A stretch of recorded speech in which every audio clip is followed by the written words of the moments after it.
का नाम लेकर सरकारी कॉलोनाइजर बन चुके इंदौर विकास प्राधिकरण को भंग करने की मांग अब लगभग हर किसान संगठन ने चालू कर दी। किसानों का कहना है कि किसानों की भूमि इंदौर विकास प्राधिकरण कोड़ियों के दाम पर लेता है और उस पर कई हजारों गुना मुनाफा कमाकर लोगों को बेचता है। कुछ किसान संगठनों का कहना है कि संविधान में हुए 73वें और 74वें संशोधन के बाद इंदौर विकास प्राधिकरण की वैधानिकता ही नहीं बची है। आपके एक भी किसान की 1 इंच जमीन नहीं जाने। मैं आपके आवाज बनूंगा, मैं आपका विश्वास बनूंगा, मैं आपका संबल बनूंगा। क्यों भाई? उस दिन में सबसे पहले ये बात की मैंने, और ये जो मिला ये मुख्यमंत्री के पास पहुंचेगा तो कहूँगा कि आप ये सरकार का भारतीय किसान संघ बहुत पवित्र काम कर रहा है। इसके लिए आप सबका आभारी और धन्यवाद। समय समय पर कहीं सरकार से चूक होती है, सजग और जागरूकता का काम आप कर रहे हैं। मैं आपका आज जो कुछ तुलसी सिलावट बड़ी भूमिका 54,000 से जीता हूँ, वो भारतीय जनता पार्टी आपके कारण। वर्तमान में विकास प्राधिकरण भंग करना चाहिए, जो केवल योजनाओं के नाम पर किसानों की जमीन का व्यापार कर रहा है। उससे सस्ते भूखंड तो स्थानीय कॉलोनाइजर उपलब्ध कराते हैं। आगामी 22 नवंबर को भारतीय किसान संघ भोपाल घेरो आंदोलन की तैयारी कर रहा है। तकरीबन 2 लाख किसानों के आने की उम्मीद है। इस बार भी भारतीय किसान संघ मांग कर रहा है इंदौर विकास प्राधिकरण को भंग करने की और प्रदेश के सारे विकास प्राधिकरणों को भंग करने की। यही मांग 2016 में युवा किसान संघ द्वारा भी उठाई गई थी। इसी बारे में बात करने के लिए आज हमारे साथ मौजूद हैं युवा किसान संघ के सचिव विपिन पाटीदार। विपिन जी, एक्सपो लाइव में आपका स्वागत है। इस बार भारतीय किसान संघ इंदौर विकास प्राधिकरण को भंग करने की मांग कर रहा है। आप पहले कर चुके हैं, क्या कारण है? इंदौर विकास प्राधिकरण ने आखिर आपका क्या बिगाड़ा है? देखिए, प्राधिकरण किसी का भी कुछ नहीं बिगाड़ता है। बाकी अगर जो समझता है और जिसका बिगाड़ा है उससे अगर आप पूछने जाओगे कि हम संगठन में काम करते हैं, किसानों के हितों के लिए कार्य करते हैं, तो हमें किसानों से मुलाकात करने के समय इसका दर्द सामने आता है। प्राधिकरण को भंग करने की मांग हमने की थी, अभी भारतीय किसान संघ ने भी की है। और उसके पीछे जो कारण है, जो प्राधिकरण इंदौर विकास प्राधिकरण काम करता है, योजनाओं को लेके, शहर के विकास को लेके कार्य करता है, जैसा कि बताया जाता है।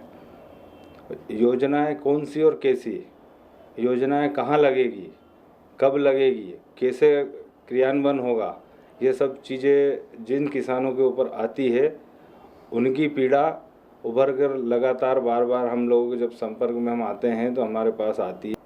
विकास से आपको इतनी तकलीफ क्या है? आखिर क्या दिक्कत है? आखिर आपकी जमीन जा रही है तो शहर का विकास भी तो हो रहा है। हाँ, इसमें कोई अतिशयोक्ति नहीं है। हमारी ज़मीन जा रही, शहर का विकास हो रहा, पर विकास का पैमाना क्या होना चाहिए? विकास का पैमाना क्या होना चाहिए? विकास का पैमाना, विकास मतलब सड़कें, ब्रिज, आमोद प्रमोद की जगह, गार्डन हो गए, कॉलोनियाँ कट गई, किसान से उसकी ज़मीन 1 रुपये 2 रुपये फीट में होने पौने दामों में ले ली, उसी ज़मीन में से रोड बना दी, बची हुई जगह में इंदौर विकास प्राधिकरण ने कॉलोनी काट दी। जो 2 रुपये की ज़मीन किसान से ली थी, उसमें खर्च करने के बाद 4 से 5 रुपये 6 रुपये की ज़मीन वो प्राधिकरण को पड़ती है, और वही ज़मीन प्राधिकरण 3,000 से लगाकर 30,000 रुपये स्क्वायर फीट में बेचता है। तो ये विकास समझ से परे है। और इस प्रकार का विकास अगर होता, किसान देखिए, किसान कभी भी विकास विरोधी नहीं रहा है। किसान ने ही सहयोग किया, किसान ने ही ज़मीनें दी है, तो आज इतनी बात हम कर रहे हैं और इतना विकास का जो ढोल बजाया जा रहा है, ये उसी का परिणाम है। क्या कारण है? आपको सड़क बनाना है, बनाइए, कोई किसान उसका विरोध नहीं करता। आपको सड़क बनाने के लिए 100 फीट जगह चाहिए, उसके आसपास में आपको 1-1 हज़ार फीट जगह और चाहिए, तो उसका क्या? जब बातें होती है, चर्चा में आता है, तो इनका कहना पड़ता है भैया इसका खर्च निकालने के लिए हमको ये ज़मीन लेना पड़ती है। किसानों का और किसान संगठन का कहना पड़ता है कि ठीक है, अच्छी बात है, खर्च के लिए चाहिए तो खर्च के लिए जितना चाहिए उतना लें। हम खर्च के साथ हमारा जीवन भर का प्रॉफिट भी लेके चल रहे हैं और उस निमित्त हम काम कर रहे हैं। विपिन जी, एक सबसे बड़ा अहम सवाल ये है कि अब नवीन भूमि अधिग्रहण कानून आ गया, जिसमें 2 गुना और 4 गुना मुआवजे के प्रावधान है, गाइडलाइंस है। अब क्यों विरोध? आखिर आपको पैसे से, मुआवजे से मतलब है, वो तो आपको मिल ही रहा है ना। नहीं, ये सही बात है आपकी। भूमि अधिग्रहण कानून लागू हो चुका है, उसमें अच्छा प्रावधान किया है, जो भी कमेटी रही है, जो भी सरकारें रही हैं, पर उस कानून को तो राज्य सरकारों ने अपने हिसाब से उसको बनाकर उस कानून को एक तरफ रख के एक नया कानून लागू कर दिया। इसको लैंड पुलिंग एक्ट कहते हैं, आपने भी सुना होगा। जी, मैंने सुना है। उसी के तहत अब जो अधिग्रहण हो रहा है वो उसी के तहत ये लोग कर रहे हैं।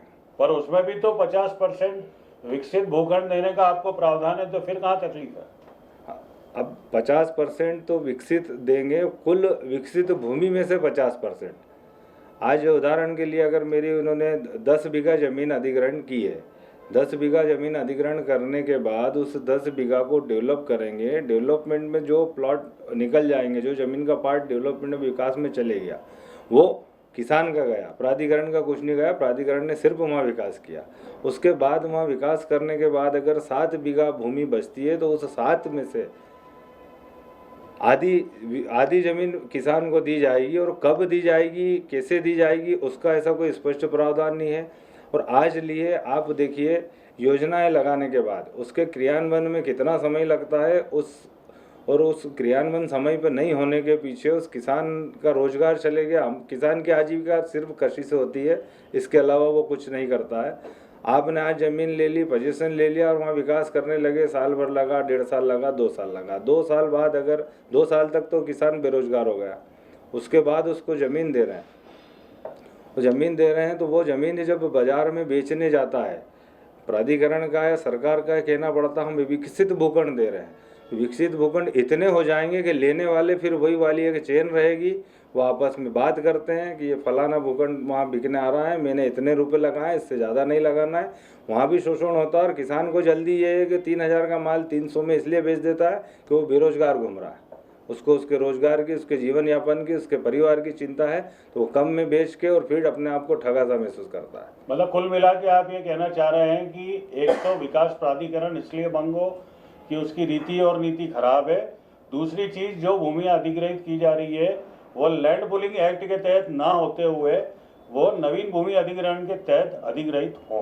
बिल्कुल, मेरे संज्ञान में जहाँ तक जानकारी है, मेरे पास जितनी जानकारी है, जो मैं किसानों से मिला हूँ, अभी ये 2013 कानून जो आया है, ऐसा हमें कहीं से भी ऐसी कोई जानकारी प्राप्त नहीं हुई है कि उस कानून का पालन करते हुए किसी भी शासकीय एजेंसी ने कहीं अधिग्रहण किया हो।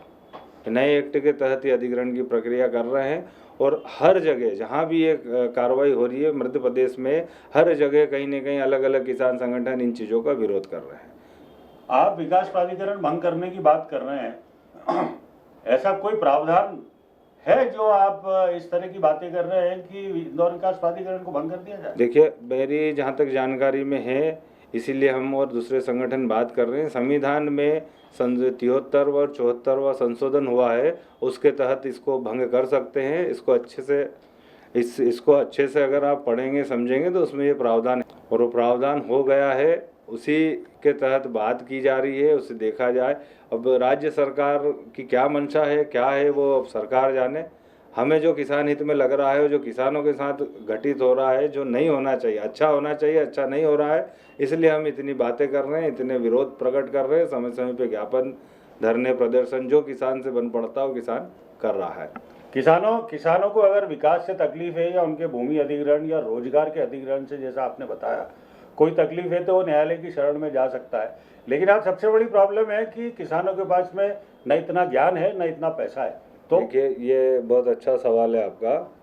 हमारा जो संगठन है, हमारे संगठन की नींव भी इसी पीड़ा से हुई है। इसका जनक भी इंदौर विकास प्राधिकरण है। कहीं न कहीं हमारे आसपास के और हम इतने पीड़ित रहे हैं, और वही न्यायालय वाली जो बात आप कर रहे हैं, उसी न्यायालय जाना नहीं जाना, शिक्षा का जो अभाव रहता है, उस शिक्षा के अभाव के कारण ही किसान न्यायालय नहीं जा पाता था, या जाता था तो उसे वकील साहब जो बता देते थे, वकील साहब जितना बता देते थे उतना ज्ञान रहता था, और उसी ज्ञान के चक्कर में उसको न्याय नहीं मिल पाता था। और न्यायपालिका की बात करें तो वहाँ न्याय जरूर है, पर उसकी भी वहाँ कोई समय सीमा नहीं है कि न्याय कब मिलेगा। और हमारा संगठन इन्हीं चीज़ों से संज्ञान लेके, इन्हीं चीज़ों से प्रेरणा लेके, इन्हीं तकलीफ़ों से प्रेरणा लेके इसका जन्म हुआ था, और हम और हमारा संगठन और हमारे पूरे जितने भी सदस्य हैं इसमें, हम किसानों को तकनीकी जो वैधानिक तकनीकी जो रहती है, कानूनी पेचीदियाँ रहती है, उनके लिए हम निःशुल्क यहाँ पर हम उनको सहयोग करते हैं। हमारे पास अच्छे अभिभाषकों का सहयोग हमारे पास है, हमारे संगठन के वो सम्मानित सदस्य हैं, उनके माध्यम से निःशुल्क हम ये सारी चीज़ें किसानों के लिए करवाते हैं। पर हमारा ये कहना पड़ता है किसान न्यायालय जाए क्यों, सरकार को वहाँ सोचना चाहिए। पूरे इंदौर शहर में चारों तरफ चहुमुखी विकास प्राधिकरण द्वारा किया गया है, उसके बाद भी विकास प्राधिकरण को भंग करने की मांग क्यों? देखिए, विकास सिर्फ विकास प्राधिकरण ने किया है ये नहीं कह सकते हैं।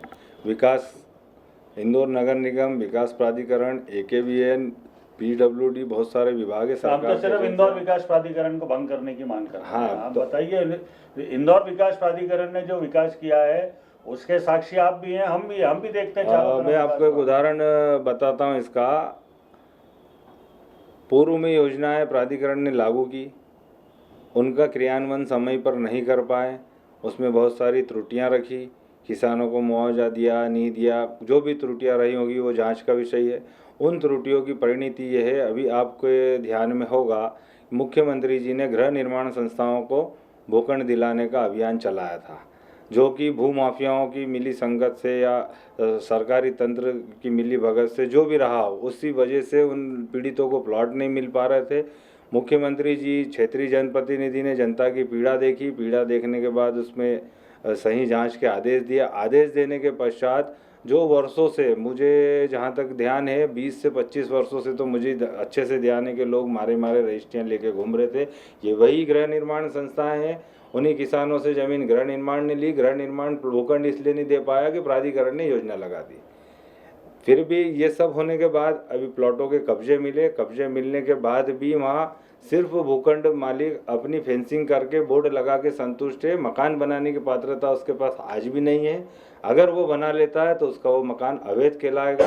कारण सिर्फ इंदौर विकास प्राधिकरण की NOC जनरेट नहीं होना बताया जाता है। नहीं, पर इंदौर विकास प्राधिकरण की भी तो मजबूरी है कि योजना के लागू रहते हुए वो NOC नहीं दे सकता। चारों ओर इंदौर विकास प्राधिकरण ने इंदौर शहर में विकास किया है, उसका साक्षी पूरा शहर है, फिर आप इंदौर विकास प्राधिकरण को भंग करने की मांग क्यों कर रहे हैं? देखिए, प्राधिकरण ने विकास किया है, अच्छी बात है, पर विकास के नाम पे कहीं भी योजनाएं घोषित करने के बाद उनको अमली जामा नहीं पहनाना, ये बगैर प्लानिंग से, बगैर किसी तैयारी से किए गए काम है। आप देखिए, जहाँ स्कीम न्यायालय ख़त्म कर देता है उसके बाद ये नई स्कीम लगा देते हैं। भाई, न्यायालय ने ख़त्म की है तो आपको उस ज़मीन को मुक्त करना चाहिए, जिससे कि उस किसान को या उस सोसाइटी से जुड़े हुए सदस्यों को फ़ायदा मिले। ऐसा करते नहीं, और स्कीम लगाने के बाद में जवाबदारी प्राधिकरण की हो जाती है, ये ध्यान नहीं देते हैं। और ये इनके ध्यान नहीं देने के पीछे उन्हीं योजनाओं की ज़मीनों पे, उन्हीं सोसाइटियों की ज़मीनों पे कितनी अवैध कॉलोनियाँ कट जाती है, मकान बन जाते हैं, लोग रहने आ जाते हैं। अब इन सब के पीछे यहाँ 2-3 पक्ष प्रभावित हो रहे हैं। एक तो अवैध के नाम पे जिन्होंने मकान प्लॉट ले लिया, मकान बना लिया, नोटरी का मकान, उसी जगह पे सोसाइटी का पीड़ित रजिस्ट्री लेके घूम रहा, संस्था कह रही है यहाँ प्लॉट आता है, पर यहाँ 2 मकान नोटरी के खड़े हुए हैं। वही किसान का पेमेंट समय पे नहीं मिला, सोसाइटी ने प्लॉट नहीं दिया, और ये इन सब 3, 4, 5 जो लोग प्रभावित हो रहे हैं, इसका कारण कौन? इंदौर विकास प्राधिकरण स्कीम लगाता नहीं, संस्था अपने सदस्यों को प्लॉट दे देती, समय पे किसान का पैसा चले जाता, सब अपने काम हो जाते, सारी चीज़ें। स्कीम लगा दी, उसका क्रियान्वयन करना चाहिए ना। स्कीम छोड़े चले जा रहे हैं तो छोड़ दो, फिर नई स्कीम। पुष्प विहार कॉलोनी का उदाहरण है, उनका नक्शा स्वीकृत था। नक्शा स्वीकृत होने के बाद IGA की वहाँ पर योजना आई। योजना को चैलेंज करते हुए सोसाइटी या कॉलोनी, पूरी योजना को किसानों ने न्यायालय में चैलेंज किया। चैलेंज करने के बाद माननीय न्यायालय ने योजना समाप्त कर दी। योजना समाप्त करने के बाद इंदौर विकास प्राधिकरण ने वापस उसी जगह नए नाम से नई योजना लागू करने का निर्णय लिया। अब निर्णय लिया तो उसमें ये करना था, उन्होंने वहाँ पर मौका निरीक्षण करवाना था। मौका निरीक्षण करवाने के पश्चात जिन जिन जमीनों को न्यायालय ने छोड़ दिया उनको छोड़ के और बाकी पे योजना लागू करना थी। ऐसा ना करते हुए सारे जितने खसरे पहले थे वो खसरों पे उन्होंने फिर योजना लागू कर दी। मतलब कुल मिला के आप ये कहना चाहते हैं कि जो योजनाएं घोषित होती है वो कमरे में बैठ के योजनाएं घोषित नहीं होना तो वही चाहिए जो हम बात कर रहे हैं, सर्वे करके काम करना चाहिए। पर अगर वो करते तो ये बात हम करते ही नहीं ना, मतलब उन्होंने नहीं किया, ऑफिस में बैठ के काम करते हैं और उसका परिणाम सामने है। काका, आप इंदौर विकास प्राधिकरण को मांग कर रहे हो कि भंग किया जाए और 2016 से ही आप मांग कर रहे हो। अभी और भी कई किसान संगठन आ गए हैं, तो क्या कारण है, क्यों मांग कर रहे हो आप?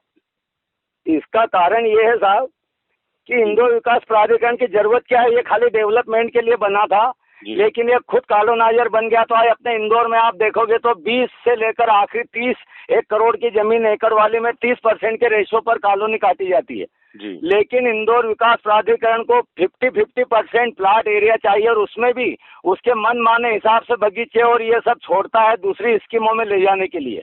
अभी गुनस्सी गांव है, उसमें इसका अभी कोई मतलब ही नहीं है। अभी तो नया मास्टर प्लान नहीं आया, उसके पहले इसने गुनस्सी गांव उधर सावे रोड से ले जाकर पा लिया और ये सब गांव इनको वापस इन्होंने जद में ले लिया और ये किसानों की जमीन बेचकर ही उन पैसे से सड़क भी बनाना चाहता है और खुद कॉलोनाइजर बनता है और लोगों को, गरीबों को जो सस्ते दाम पर प्लाट देने थे वो आप बताइए 140 स्कीम में अभी तो केस ही चल रहे हैं, वहाँ 10-10 हजार रुपए स्क्वायर फीट का भाव जी। तो इंदौर विकास प्राधिकरण में न तो कोई ऐसे जनप्रतिनिधि है जो चुने जाते हैं। अभी आप देखो 5-6 साल से और सिर्फ अध्यक्ष बैठा हुआ और अधिकारी, तो क्या ये जनहित में फैसले लेते क्या? किसानों की बहुमूल्य जमीनों को बेच कर ये ब्रिज बनाए जा रहे हैं लोगों की आंखों में मिर्ची डालकर। अब मेरे को बताओ आप कि ये जो 40 साल बाद भी इन्होंने जिस जमीन के जबरन में कब्जे लेकर 1 लाख रुपए एकड़ के पैसे पटक रखे सरकार के खाते में, वो जमीन आज 5 करोड़ रुपए एकड़ की हो गई। तो बोलो आज काले कोर्ट के दम पर ये यदि जीत जाता है कानून के दम पर, तो आज उन किसान के और जमीन मालिकों के क्या हाल होंगे? उनके घर का के बारे में आप सोचो कि 5 एकड़ के 5 लाख में खुद एक 5000 स्क्वायर फीट भी जमीन नहीं देगा उनको। पर काका, तो कानून के दम पर एक बात बताएं, विकास तो करना ही पड़ेगा ना। और विकास जी, इसके पहले साहब जैसे अभी ये बड़ी बड़ी रोडें बनती है तो क्या किसानों की जमीन बेचकर उपजाऊ जमीन, सुप्रीम कोर्ट का नियम है कि उपजाऊ जमीन पर उद्योग या कुछ भी नहीं लाया जाए, तो 5% 10% गाइडलाइन हर वर्ष बढ़ाया जाए। पिछले 15 वर्ष में जमीनों के भाव 100 गुना बढ़ गए। 1 लाख रुपए बीघे वाली 1 करोड़ रुपए बीघे की हो गई और गाइडलाइन सिर्फ 3 गुना है। तो ये कौन सा न्याय संगत है कि जिसकी जमीन है, जिसके समझो जमीन है, उसका व्यवसाय है, वो व्यवसाय उद्योग का दर्जा देती सरकार, उसको छीन कर उसको बेचकर उस प्रॉफिट से ये सब विकास कार्य करना क्या उचित है? कि घर का मुखिया कमाकर अपने घर का विकास और शादी ब्याह करना चाहिए कि संपत्तियों को बेच कर करना चाहिए? अच्छा, मतलब कुल मिला के आपकी ये जो मांग है, आपका कहना है कि जो इसने कॉलोनाइजर का रूप ले लिया है, आपको परेशानी वहाँ है, आप विकास को रोकने की या विकास नहीं करने की बात नहीं कर रहे हैं। नहीं साहब, किसान कभी भी इसके पक्ष में, जैसे सड़क है, सड़क के लिए जमीन लो ना, उसके दो तरफ 1-1 हजार एकड़ लेंगे, क्यों ले रहे हो? आप उसमें योजना डाल दो, आप उद्योग होगा तो उद्योग वाला आके जमीन लेगा और उसके विकास करेगा। क्योंकि बहुत सारी अभी 2000 एकड़ से ऊपर जमीन पीथमपुर में पड़ी हुई, बहुत सारे लोगों ने आपके सुपर कॉरिडोर पे पड़ी हुई, क्या बोला था कि इतनों को मिल जाएगा, काम मिल जाएंगे, धंधे मिल जाएंगे, उनका विकास आप देखो इनकी स्थितियां सुपर कॉरिडोर पे, पूरा विकास नहीं करा, किसान बेच के बेभाव चले गए। चलो मैं बोलता हूँ, ये विकास प्राधिकरण बोलता है आपकी जमीनों के भाव बढ़ जाएंगे, 5000 रुपए स्क्वायर फीट हो जाए, पहले हमारी जमीनें बिकवा दो किसानों की जमीन मालिकों की, फिर तुम्हारी बाद में बेचना। ये बाले अपने आदमियों को बेभाव में जमीनें बेच देते हैं और उद्योग भी नहीं आते हैं। सुपर कॉरिडोर पे आ गए क्या? TCS एक ने 10-10 20-20 हजार आदमी काम पे लगा दिए क्या? एक चुनाव पूरा निकल गया, दूसरा चुनाव आया, फिर हड़प नीति चालू। तो साहब इसमें मर जाएंगे। बुद्धिजीवियों को आगे आना चाहिए कि उपजाऊ जमीन इंदौर के आसपास की, मुख्य नगरों के आसपास की खत्म हो जाएगी तो क्या सब्जियां कहाँ से आएगी, हरा भरा कहाँ से रहेगा? आप हमारी बातों को साहब आगे बढ़ाए, विकास प्राधिकरण को, ये विनाशकारी प्राधिकरण को जल्दी से जल्दी खत्म करो, नहीं तो पूरे इंदौर के आसपास का पूरा एरिया खा जाएगा और करोड़ों अरबों रुपए के घोटाले हो जाएंगे, लोगों को दिखेंगे ही नहीं। नेताओं के तो दिखते हैं, प्राधिकरण के दिखते ही नहीं। देखो, नहीं तो आज खाली एक अध्यक्ष ही क्यों बैठा हुआ है, क्यों नहीं कमेटी बनाई गई? देख लो, आप देख लो। अब AKVN भी यही काम पे चालू हो गया है। देवास में, इंदौर में, सब्दुर, पीथमपुर में किसानों की 2-2 हजार मीटर जमीन लो और बस उस पर उद्योग डालेंगे, ये डालेंगे, वो डाल देंगे। न जाने कि सुपर कॉरिडोर पे क्या क्या भाव थी, देख लो, 5 करोड़ रुपए एकड़ वाली जमीन। ये हाल साहब, आप सब पत्रकार लोग इसको बचाओ, या आप चौथा स्तंभ हो, इन 3 खंभों को तोड़ो। धन्यवाद आपका। बहुत बहुत धन्यवाद।